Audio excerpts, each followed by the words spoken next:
testers to start testing. So basically we're kind of showing you where we're up to at the moment. So let me share my screen.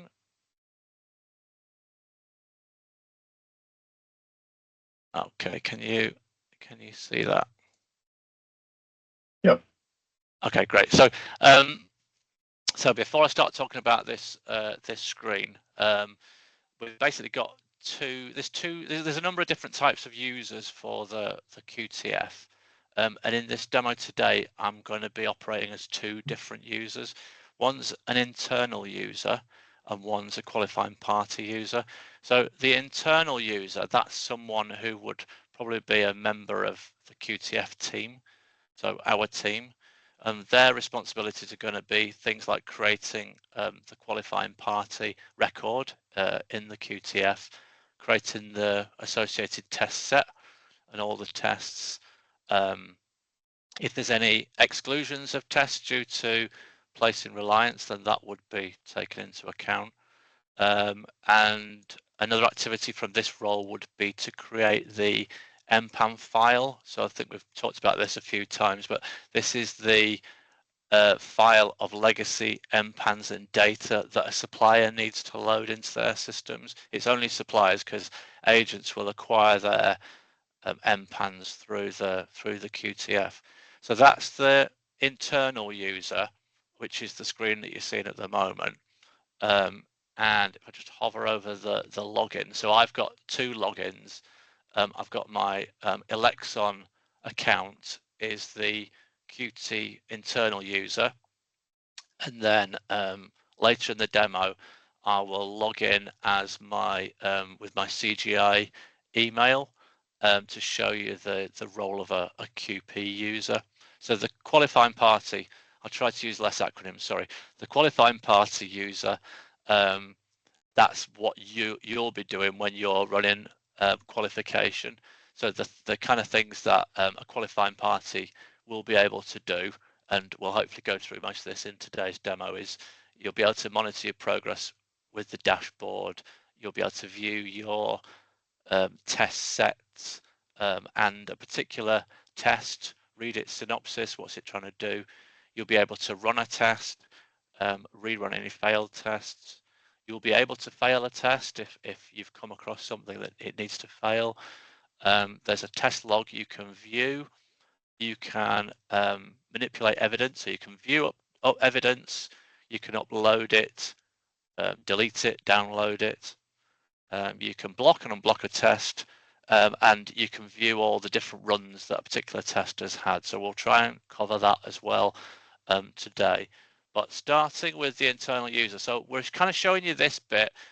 Whilst you're not going to run this, because this is our team going to be running this, we're showing you this so that you've got a bit of an understanding of how the qualification test framework operates, how we can set up a qualifying party, how we set up their test set and their MPAN file.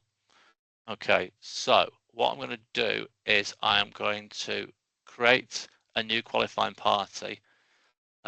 So the details I'm going to give here, I'm going to call it the MPID is QDEM for demo. I'm going to give it a name. The role of this demo MPID is going to be a supplier's role. Wave 1, I'm just going to give it a dummy DIP ID and an ADO project reference. Ours is this one. So if I click the create button, so now when it goes back to the market role screen, I should have the QDEM market MPID on the screen. So the reason we've got this ADO project reference is all the tests that we create will also be created in ADO. So we will hopefully take a look at that later as well. So if I now search for QDEM, there's the party that I've just created there, and this is this table is basically giving us a bit of a monitor of how this qualifying party is progressing with their testing. So clearly they've done nothing so far. they're in the status of onboarding. Past nothing, no evidence. So if I click into this MPID now, I'm displayed with this dashboard. Now this dashboard, you will get a version of this, which we'll see in a minute, which looks basically the same as this. But I'll just point out some of the key things to look at the moment. Our qualifying status, we're currently onboarding. We've not started testing yet. And this table shows us all the different qualification test cases that have been assigned to us in the various different kind of sets and the status of these. So we've got none, so that's a good thing because we haven't created any. So what we're now going to do is we're going to create a test set for our qualifying party. Now this role is a supplier. So the standard QTC test set for a supplier that's placing no reliance currently is there's 273 qualification tests for a supplier placing no reliance. That is of course subject to change when batch 3 is released.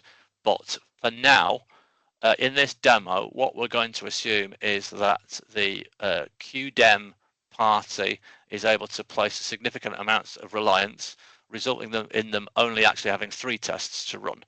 So I think Devon later in today's meeting is going to go through some of the process of producing that placing reliance list. But essentially, you will agree with the code bodies through the quad process which tests can be excluded because of placing reliance, and that list will be submitted to our team. And then what we'll do is produce a file with the all the qualification test cases that can be excluded. So in true Blue Peter style, here is one I've prepared earlier. So if I just show you, this is the text file that our team would have produced as an output from the spreadsheet that you would have agreed with the code bodies. So this lists all the qualification tests that QDEM do not need to run because they are placing reliance. So basically we've listed all the tests in here apart from 3, and the 3 that we are going to include are 65 and 66. You can see they do not exist in this file, and also number 901, which is down here somewhere. So we're expecting to produce 3 tests, 65, 66, and 901. So if I go back to the QTF and click the create test set button, so now what's actually happening is it's reading the database of the master QTSs and reading that exclusion file, and it's producing like a version for QDEM for each of those 3 tests that we've included. So those 3 tests that we've included, there's 2 functional tests and 1 migration test. So we should be able to see that on the dashboard soon. Probably worth repeating that participants won't be seeing this because this. Yeah, that's right. Yeah, it's quite lengthy, but it's not something you guys will see in the experience. So here we are on the dashboard, and now we can see we're no longer zeros. We've now got some numbers populated in here. So we have our 2 functional tests which have not been run, and we have our 1 migration test which has not been run. We've excluded all of these, and there we have it. So right, so the next thing to show you is the test set screen. So the 3 tests, if we click on the test set screen, this shows us the 3 tests that we need to run. So there's 65, 66, and 901. our 2 functional and 1 migration test.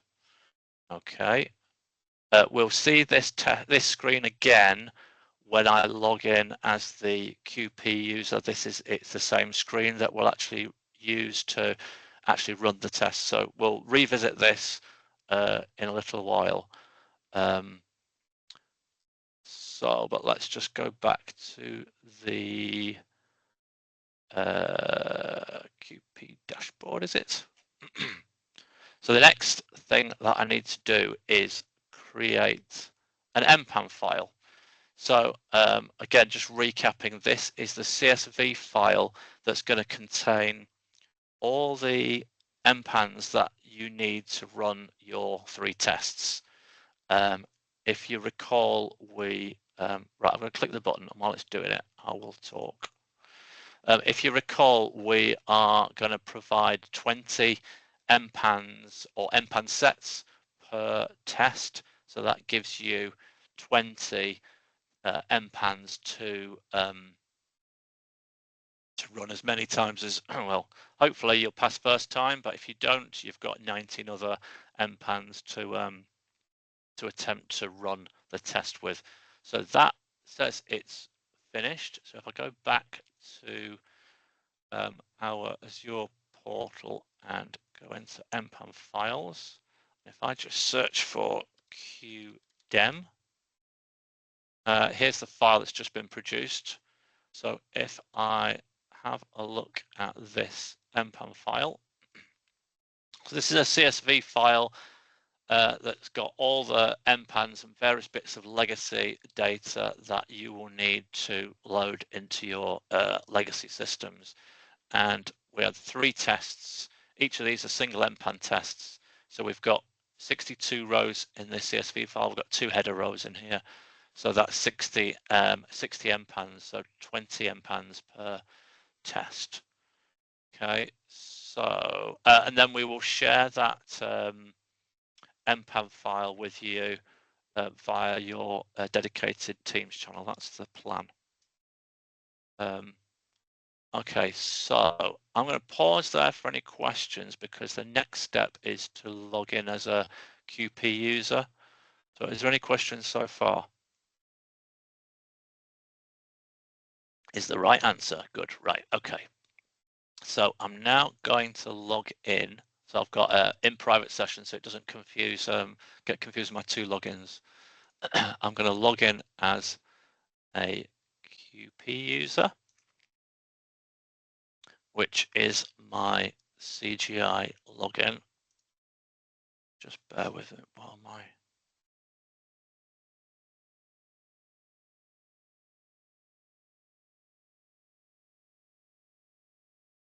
my thumbprint has been approved. Okay, so what we're going to do is when you log in, I'm going to use a specific URL, but this won't happen for you. When you log in, you will be linked to your particular qualifying party that you've been created against. So you won't need to put in this particular URL. I'm putting this in to go to the role that we've just created, QDEM. And you can see this is the same screen that we just looked at before. Our qualifying status is now in progress because we've completed onboarding, because we now have a test set and we have produced all the MPANs. So we're now at a status of in progress. So what we're going to do now is going to go to the test set.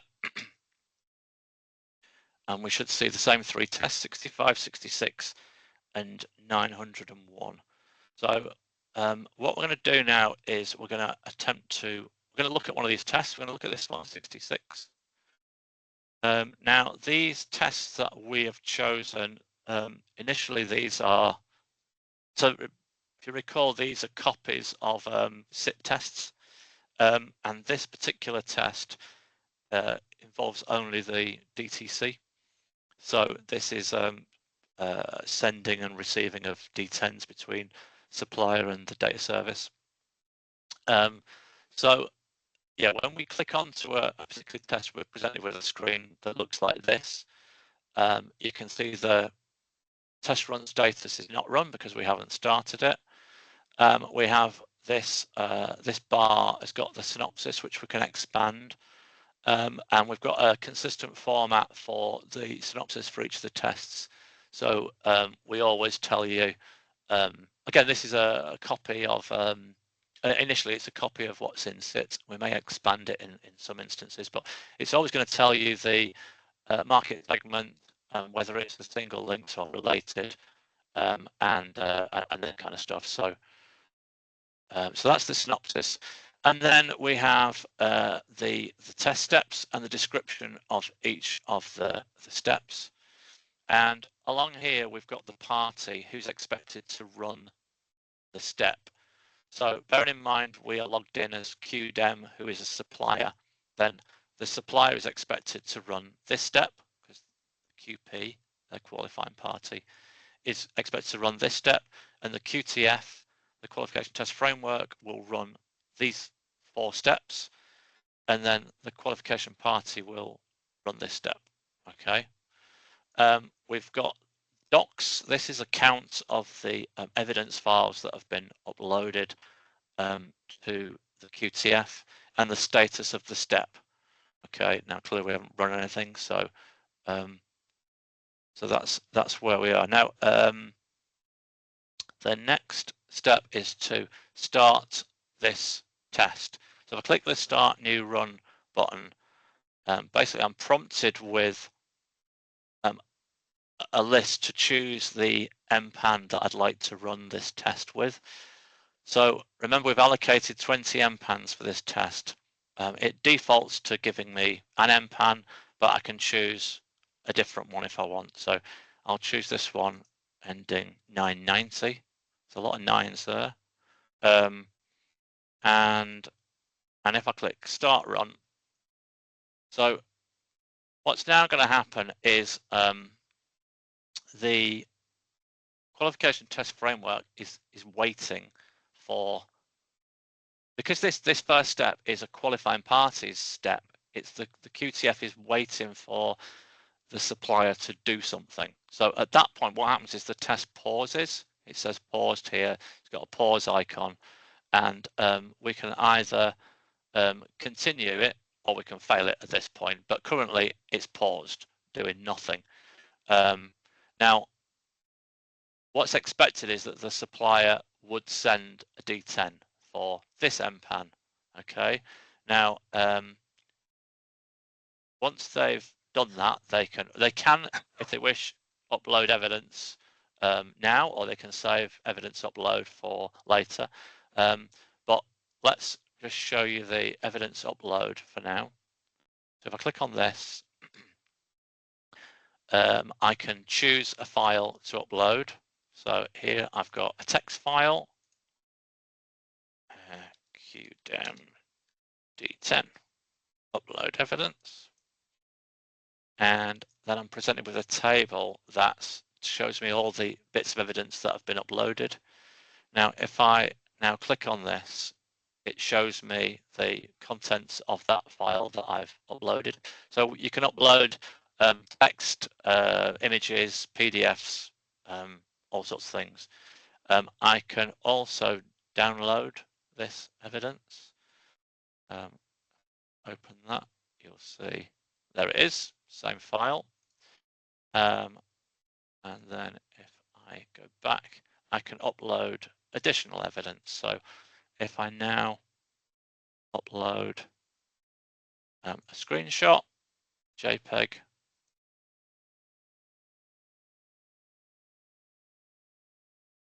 evidence, and again, I can view that. Now, if I've decided that's the wrong one, I can delete this. If I've uploaded this evidence and actually it's the wrong one, I should have uploaded this against QT65, not 66, then I can delete this. And now we're back to just the one. Okay, so that is the evidence capture. Now, if I now continue run, so what we'd expect to happen now is that you as the qualifying party supplier would do whatever you need to do in your systems to issue this D10.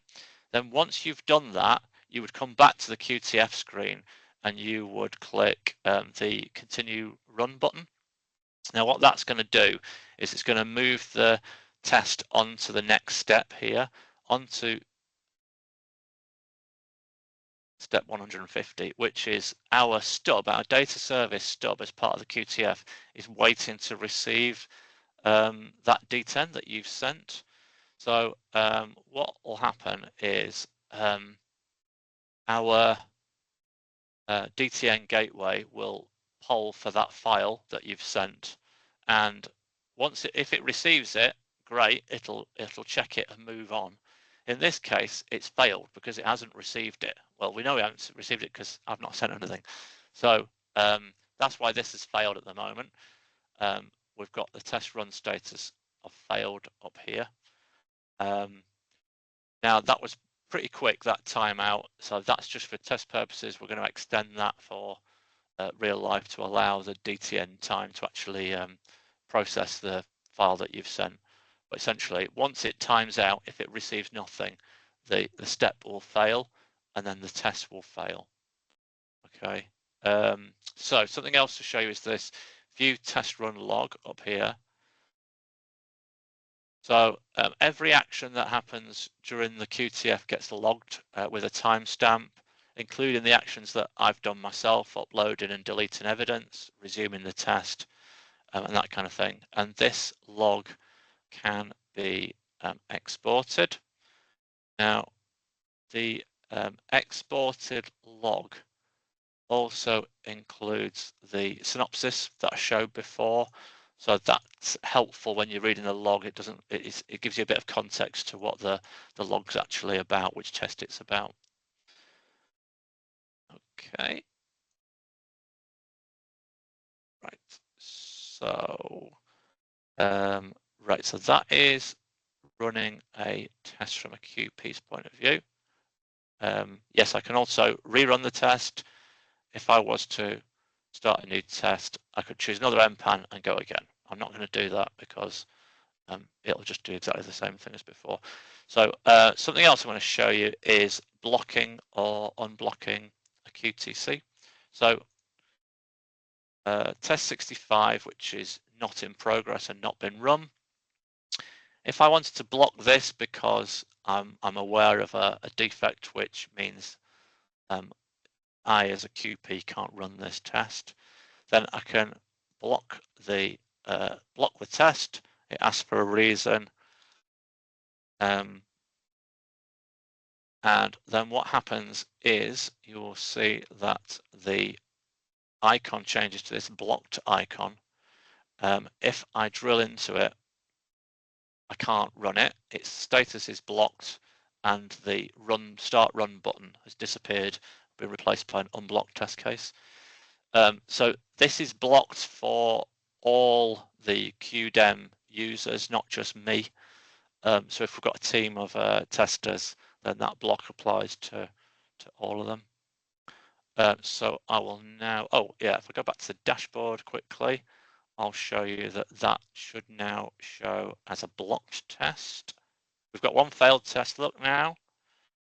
We've got one blocked test and one not run. Okay. And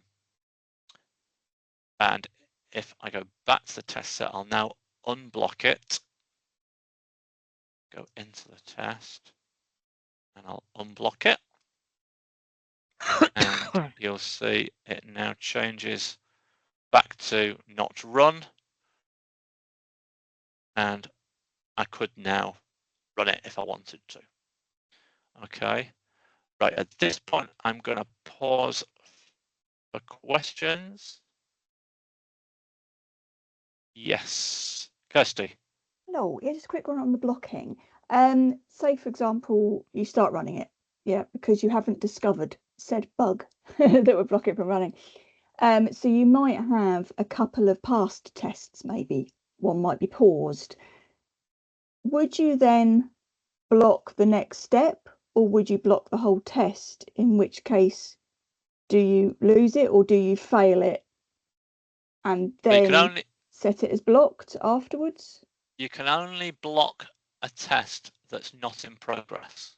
Right, okay. So you'd have to, in that situation, you'd fail it to come back to it later when you've got a fix, or would you expect us to then rerun it to set it as blocked, so it's, or would we just leave it as failed until it's ready? Chris, yeah, I think failed is, to me, kind of, you almost treat that procedurally as a block test until something's been done about it, and then you would rerun it. So I think I kind of put those two in the same bucket, but I think the main advantage for block is if you have a team leader who's aware of the impact of a defect on a failed test, and they're trying to manage the team effectively and focusing on the things they can run, then it gives them the opportunity. I mean, it'd probably, be assigned to, that duty would be assigned to an individual leading the team to go through and block any tests, and then they can just tell the team, just focus on the things that aren't blocked and leave the failures alone. So that's how I would see it probably working in practice, if that makes sense. Yeah, no worries. Yeah. Oh, yeah, no, it does. It was just more as what, obviously you guys are looking at stats. So what stats, how would you like those statuses managed, I suppose, would have been a better question of mine. So, okay, that makes sense then. I just wanted to check, because everybody reads them differently, don't they? So it's more, what would you expect to see? But what you're expecting to see is how I'd use it internally. So yeah, that's fine. It's really just a facility to try and communicate amongst the team, the testing team, not to run something which isn't going to work.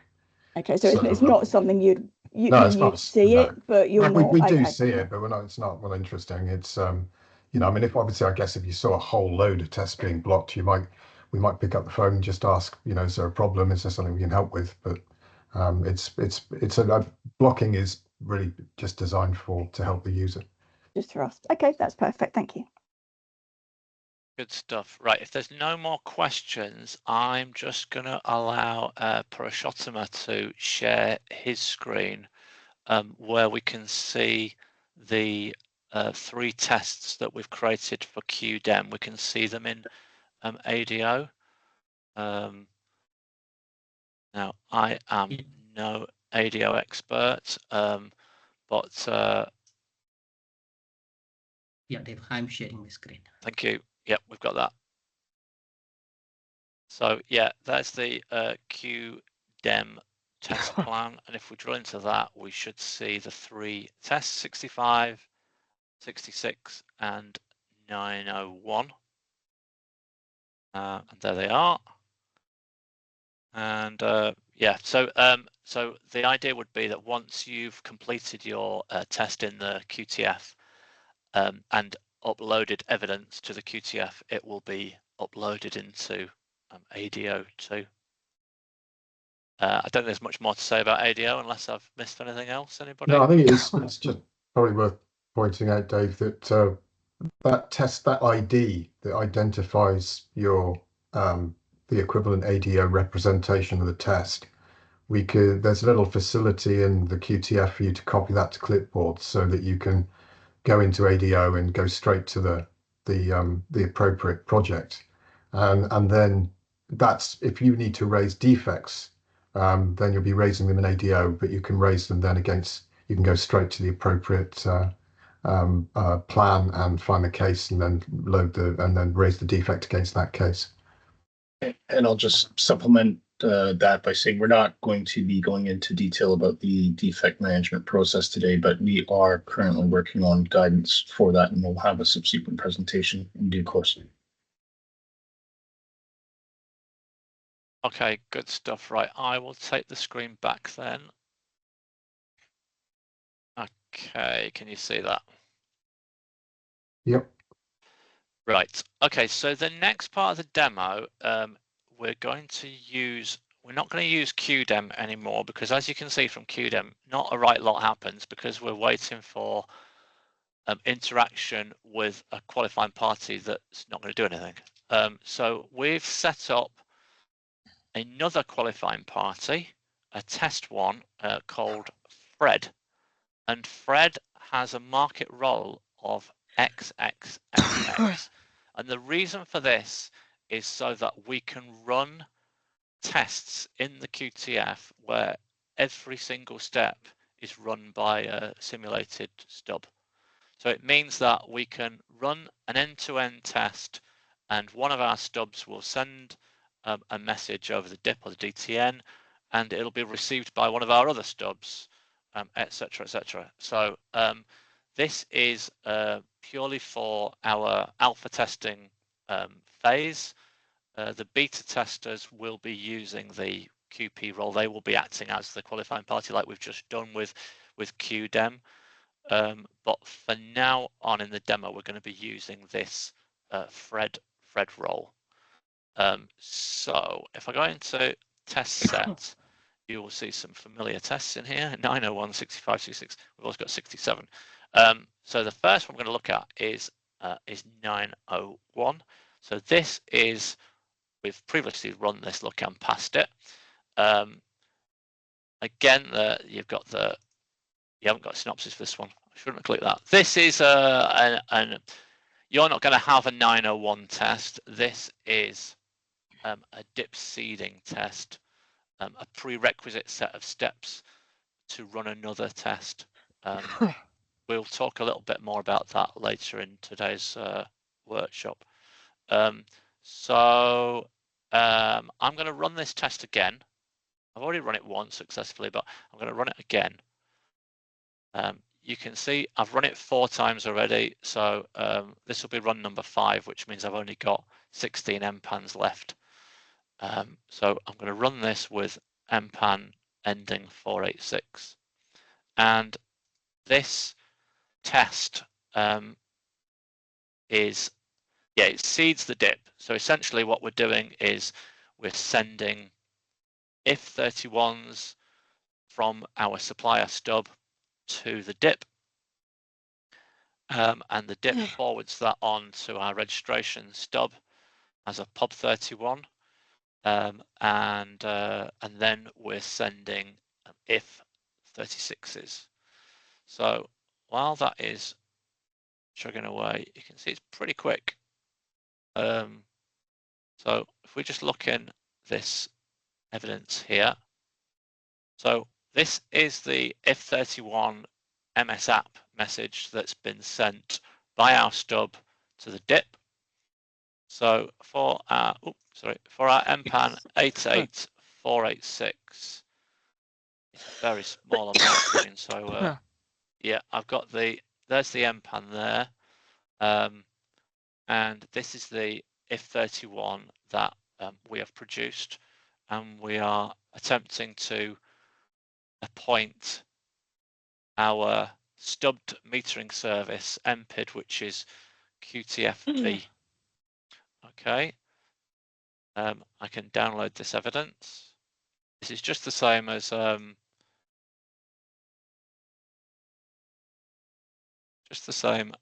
the other downloading of evidence, just the same. So that's the if31 that was sent. If I go back, I've also got, so this evidence was captured automatically, you see, and uploaded by the QTF automatically. I've also got this acknowledgement from the DIP. That's the DIP's response there. So if I go back and back again, so that was my step 10. Then my so notice my docs column now has changed to reflect the number of evidence files that have been uploaded, and obviously the status has gone to passed. So this step here, this was the supplier sending the if31. So we've got 2 evidences, because we've got the if31 that the supplier sent, and we've got the DIP's acknowledgement of that message. This is our stub receiving that same message. So this is the registration service stub receiving that POB31 message.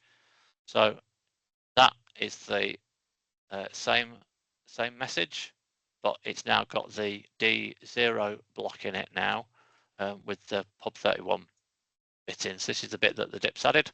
That's the DIP message that's been forwarded on to us. And I guess there's not a right lot more to show on this. I'll go down to the if 36 somewhere. Something to point out actually is these descriptions. This is all taken from the sit tests with some minor amendments and corrections just to make sure it works in the QTF. Of course, the sit tests also have the interface ID and the event code. We are yet to append that to this description, but we are in the process of doing that. So this will soon say that you need to send an if31 MS app at this step here. So if I try and find the if36 message, Reg sends the meet technical details. Let's guess it on that. There we go. So there's the if36 that we've produced. Bit bigger there, and remember this has been built from all that MPAN data that we have produced. So when we're creating the test sets in the first place, that's when all this gets produced. Okay, so this test has run to completion. We've got ticks all the way, and we've got a passed up here.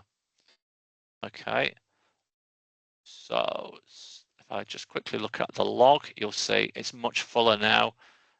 We've got messages being created, steps being passed, evidence being uploaded. So hopefully this is quite useful. If a step falls over at a particular stage, we can find out where, or you can find out where it's got stuck. It's probably worth pointing out there, Dave, the sorry, you just go back to the log. See that ADO test run ID in the copy. Yes, that's the one you were saying, yeah.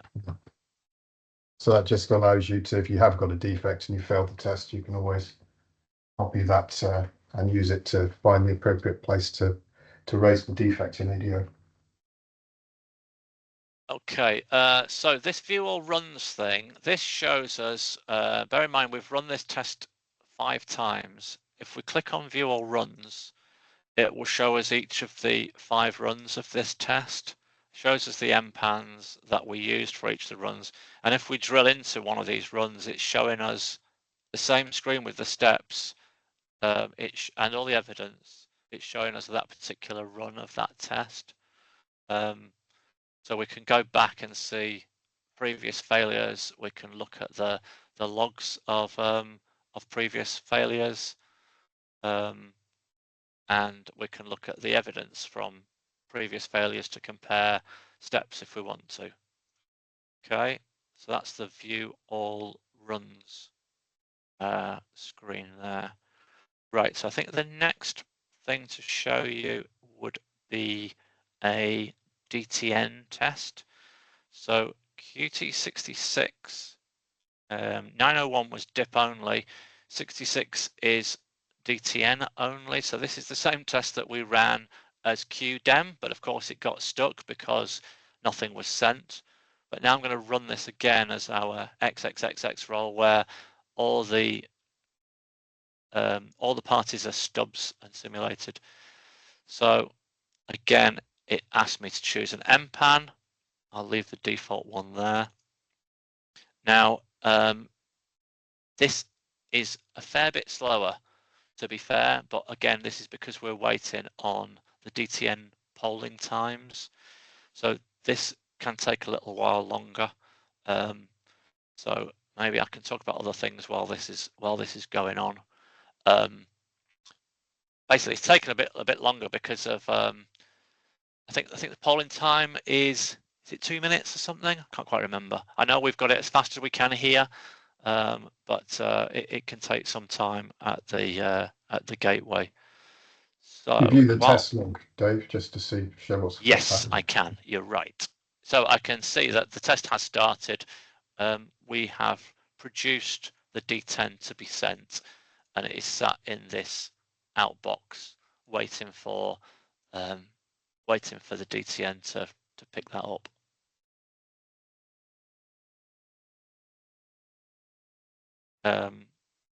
Okay, we've now got something. So now we've got the D10 that we've sent, and it's in a very similar fashion to the if31 that we saw before. This is the D10 that the QTF has produced. So it's being sent by the supplier to the data service. And that's our MPAN 98858, which is our MPAN up here. And if I then have a look at the other evidence, this is the acknowledgement file from the DTN. Again, it's been automatically saved for you, so you don't need to capture this. We've got the user file delivered. Okay. So that is chugging away nicely. So this is the D10 that was sent by the supplier to the data service, and this step is the data service receiving that D10. So this evidence should look exactly the same as the other one. So it's the same supplier to data service, same MPAN. That's the same file that's just been received via the DTN, and that's still going away. But don't worry, because we can look at the test set. There's something else that I want to show you, I think. This orange icon here. So this orange icon is basically saying that there is at least one QP step that has no evidence. So you may wish to go back, although this test has passed, there may be some steps that require evidence to be uploaded. Now, it's misleading when we're running this as our XXXX role, because there is no way a QP can upload evidence. So, but I'm just showing you, as you run this as a QP, if there's a QP step that wanted evidence but it hasn't had one, you would get this icon. Okay. And then the other thing we can show is this export. We can export this screen, essentially the contents of this data, export this test case list. So if I open this, we've got a CSV file, and not only does it list the, come on, open. It doesn't list just the four. It doesn't list just the four tests. It lists everything, all the excluded ones as well. So this is the full set of tests, and then down the bottom, here's our 4 tests: 65, 66, 67, and 901. We saw 901 pass, and 66. That was the one that is still in progress, that's running at the moment. Let's see if it's finished. Still running. No, it's finished, passed, all done. So all the D10s have been sent, all the D10s have been received. Our test log shows the test run has passed. I think that was everything that I wanted to share. Have I missed anything, Chris? No, I don't think so. Okay, good stuff. Is there any questions from anybody?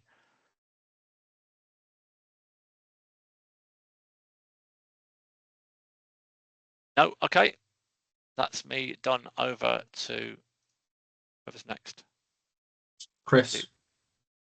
Okay, thanks. Thanks, Dave. If you do think of anything or have any feedback you'd like to provide about the demo, then feel free to get in contact. We'd really welcome any feedback. Could move on to the next slide, please. So it's just a couple of slides we wanted to show you. First one's a reminder that quite a few of the QTCs, the qualification test cases that we've inherited from SIT require CSS. So the QTF has a CSS simulator, and for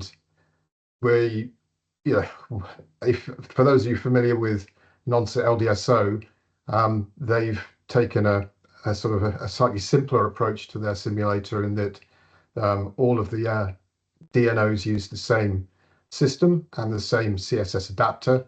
So they've managed to take the content of the CSS messages and not bother with all the signing and the certification that you need to connect to a real CSS. Now, if you remember, some time ago, we put out a request to find out what CSS adapters qualifying parties were using, and many thanks to all of those of you that did respond. And we found out there are at least 14 different commercially available CSS adapters in use, and an additional 2 in-house solutions. So the idea of trying to find some other way where we don't have to worry about authentication and certificates seems not really viable, because it would probably be different solutions for each of those parties. So what we're aiming to do is to provide a CSS-like interface, and that means that you'll need to stand up as a CSS adapter or adapter service in order to be able to conduct the full set of tests, unless you have place reliance, which means you can avoid any tests that include CSS. But there are of the region of 30 or 40 tests for a supplier which include CSS. So unless all of those are removed because of placing reliance, you will need to stand up a CSS adapter. Are there any questions about that? Nope. Great, we can move on. So the other one is to talk about a little bit about MPAN migration. So Dave showed you the MPAN file that you'll be receiving if you're a supplier. And the idea is you load those in as legacy MPANs. And then we need to migrate those MPANs into market-wide half-hourly settlement in order to be able to use them in the majority of the QTCs that require them. And the reason for the migration is twofold. One is we need to seed the DIP, so we've got to populate its MPAN mapping